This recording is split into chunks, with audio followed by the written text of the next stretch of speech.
السلام علیکم ناظرین، میں محمد اسلم حسین سیاست کی عالمی خبروں میں آپ سب کا استقبال کرتا ہوں۔ اسرائیلی وزیر خارجہ نے کہا ہے کہ سلامتی کونسل کے ماہ رمضان کے دوران غزہ میں جنگ بندی کی قرارداد منظور کرنے کے باوجود ہم اپنا آپریشن جاری رکھیں گے اور حماس کو ختم کر دیں گے۔ انہوں نے social media platform X پر اپنی پوسٹ میں جنگ بندی سے متعلق کہا کہ ہمیں اس قرارداد کی پرواہ نہیں، ہم حماس کو ختم کر کے ہی دم لیں گے۔ واضح ہے کہ گزشتہ روز سلامتی کونسل نے ماہ رمضان کے دوران غزہ میں جنگ بندی کی قرارداد قبول کر لی تھی، لیکن اسرائیل اپنی ہٹ دھرمی پر قائم ہے اور معصوم فلسطینیوں کی جان لینے کی طرف گامزن ہے۔ امریکی وزیر خارجہ اینٹونی بلنکن نے کہا ہے کہ اسرائیلی شہر رفح کے خلاف زمینی آپریشن کے متبادل موجود ہیں۔ امریکی محکمہ خارجہ کی طرف سے جاری کردہ بیان کے مطابق بلنکن نے دارالحکومت واشنگٹن میں اسرائیلی وزیر دفاع گیلنٹ سے ملاقات کی۔ اس دوران بلنکن نے زور دیتے ہوئے کہا کہ ہم رفح شہر میں زمینی آپریشن کے خلاف ہیں اور اس کے متبادل بھی موجود ہیں۔ بلنکن نے اسرائیلی وزیر سے علاوہ ازیں غزہ میں شہریوں کی ضروریات کو پورا کرنے کے لیے انسانی امداد میں فوری اضافے پر بھی بات کی۔ امریکہ کی ریاست فلوریڈا کے گورنر نے بچوں کے سوشل میڈیا استعمال کو محدود کرنے پر مبنی قانونی بل کی منظوری دے دی ہے۔ انہوں نے 14 سال سے کم عمر بچوں کے لیے سوشل میڈیا پیج کی ممانعت اور 14 سے 15 سال کے بچوں کے والدین کی اجازت سے سوشل میڈیا پیج بنا سکتے ہیں، اس پر مبنی قانونی بل کے بارے میں بیان جاری کیا۔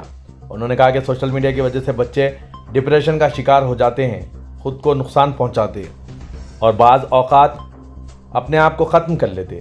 یہ بل بچوں کی جنسی مواد والے صفحات تک رسائی کو بین کرے گا، والدین کو اپنے بچوں کی حفاظت کا امکان فراہم کرے گا۔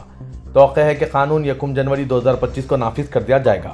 واضح ہے کہ فلوریڈا کے صوبائی اسمبلی نے 25 جنوری کو والدین کی منظوری لیے بغیر 16 سال سے کم عمر بچوں کے لیے سوشل میڈیا کا استعمال محدود کرنے پر مبنی قانونی بل کی منظوری دے دی تھی، لیکن گورنر نے اس موقف سے کہ بل منظور کر کے والدین کے حقوق کی خلاف ورزی کی گئی ہے، بل کو ویٹو کر دیا تھا۔ فلسطینی علاقوں میں حقوق کی صورتحال پر اقوام متحدہ کی خصوصی نمائندہ فرانسیکا البانی نے انکشاف کیا ہے کہ اسرائیل غزہ میں نسل کشی کی متعدد کارروائیوں میں ملوث ہے۔ عالمی خبر رساں ادارے کے مطابق اقوام متحدہ کی انسانی حقوق کی خصوصی نمائندہ نے اپنی ایک رپورٹ نسل کشی کی ایناٹومی میں کہا ہے کہ اس بات کے معقول شواہد موجود ہے کہ اسرائیل نے غزہ میں نسل کشی کی متعدد کارروائیاں انجام دی ہے۔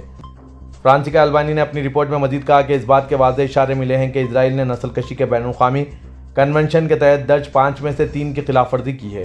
رپورٹ میں کہا گیا ہے کہ اسرائیلی فوج غزہ میں مختلف گروپ کے ارکان کو قتل کرنے، انہیں شدید جسمانی یا ذہنی اذیت دینے میں ملوث رہی ہے۔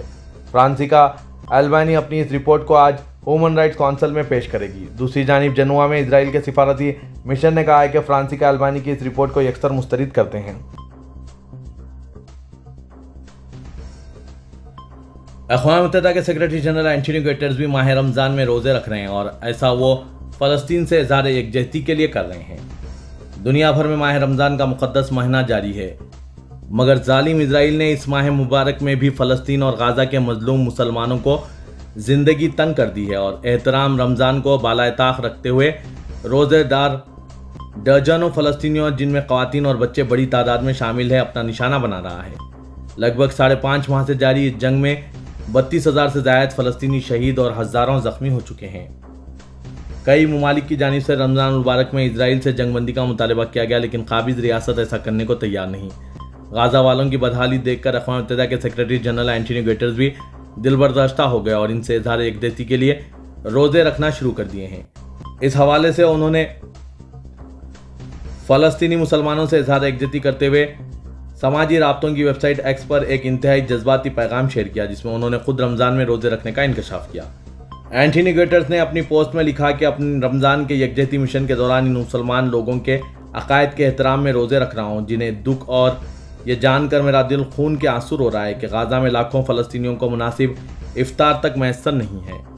واضح ہے کہ اینٹونی گٹرز رمضان المبارک کے مقدس مہینے کے آغاز سے ہی غزہ میں جنگ بندی کا مطالبہ اور اس پر زور دیتے آ رہے ہیں۔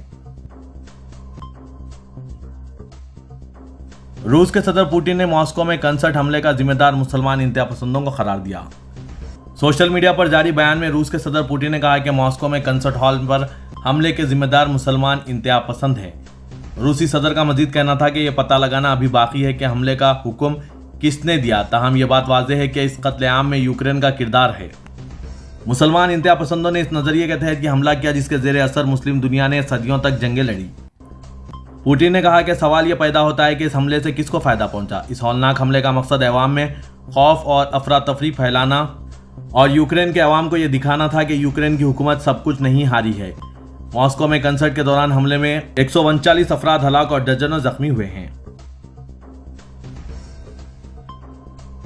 रूस के दारुलकुमत के कंसर्ट हॉल में हमले के दौरान 100 से ज्यादा अफराद को बाहिफाजत निकालने वाले 15 साला इस्लाम खलीलूफ की वीडियो सोशल मीडिया पर वायरल हो रही है। आलमी खबरसां इदारे के मुताबिक जुम्मे के रोज 4 हमलावरों ने रूस के कंसर्ट हॉल में घुसकर अंधाधुंध फायरिंग कर दी थी, जिसके नतीजे में 139 अफराद हलाक और 180 से ज्यादा जख्मी हो गए। जिस वक्त हमलावर लोगों को गोलियों से भून रहे थे तब कंसर्ट हॉल में लॉन्ड्री में नौकरी करने वाले 15 साला तालिब इल्म इस्लाम खलीलूफ ने 100 से ज्यादा अफराद को हमलावरों से बचाया। ये मुसलमान लड़का इस्लाम खलीलूफ ने अपनी जान की परवाह न करते हुए शहरियों को न सिर्फ हॉल के हंगामी अखराज का रास्ता बताया बल्कि खुद इनको लेकर बाहर ले जाता रहा और ऐसा कई बार किया, जिससे 100 से ज्यादा अफराद की जान महफूज रही। इस्लाम खलीलूफ ने मीडिया को अपने कारनामे से मुतालिक बताया कि मैंने किसी भी हंगामी सूरत-ए-हाल से बचाव की तरबियत ले रखी थी और मेरे जहन में बस यही था कि ज्यादा से ज्यादा अफराद की मदद कर सकूं। यूक्रेन के सदर ज़ेलेंस्की ने दारुलकुमत कैफ में फौज में शामिल मुसलमान फौजियों के इफ्तार प्रोग्राम में शिरकत की। यूक्रेन सदारती दफ्तर के जारी करदा बयान के मुताबिक प्रोग्राम में यूक्रेनी सियासतदानों के साथ साथ क्रीमियन तातारों के मिली लीडर मुस्तफ़ा अब्दुल जमील करीम और तुर्किया के पब्लिक मुहासिब आला शर्फ मौलकोश, तुर्किया, तुर्कमेनिस्तान, फ़लस्तीन, उज़्बेकिस्तान, मिस्र, लीबिया, पाकिस्तान, इंडोनेशिया, जनूबी अफ्रीका, अज़रबैजान, अलजायर, सूडान, कतर, इराक और किर्गिस्तान के सिफारती मिशन के नुमाइंदों ने शिरकत की।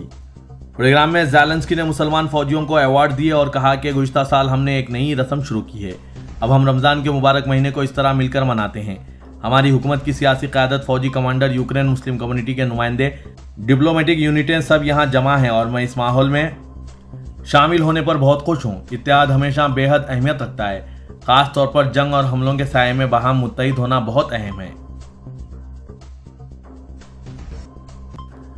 सऊदी वली शहजादा मोहम्मद बिन सलमान से इराक के हुक्मरान पार्टी के सदर उमर हकीम ने मुलाकात की।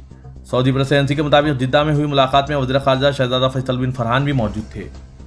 मुलाकात के दौरान दोनों मुल्कों के ताल्लुकात का जायजा लिया गया और बाहमी दिलचस्पी के मुतअद्दिद उमूर पर बातचीत हुई।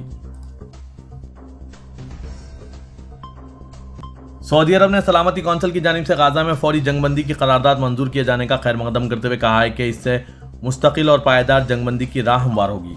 सऊदी खबरसां एजेंसी एसपीए के मुताबिक अक़वाम मुत्तहिदा की सिक्योरिटी कौंसिल की जानिब से पीर के रोज़ पहली मरतबा गाजा पट्टी में रमज़ान मुबारक के हवाले से फौरी जंगबंदी की करारदाद की मंजूरी दी है। इस हवाले से सऊदी अरब की जानिब से जारी बयान में पहली बार करारदाद के मंजूर किए जाने के अमल को खुश आयन करार देते हुए उम्मीद जाहिर की कि फौरी जंगबंदी की करारदाद से तमाम कैदियों की रिहाई और इंसानी बुनियादों पर गाजा पट्टी और इसके अतराफ में मुतासरीन को वसी बुनियादों पर इमदाद की तरसील मुमकिन हो सकेगी।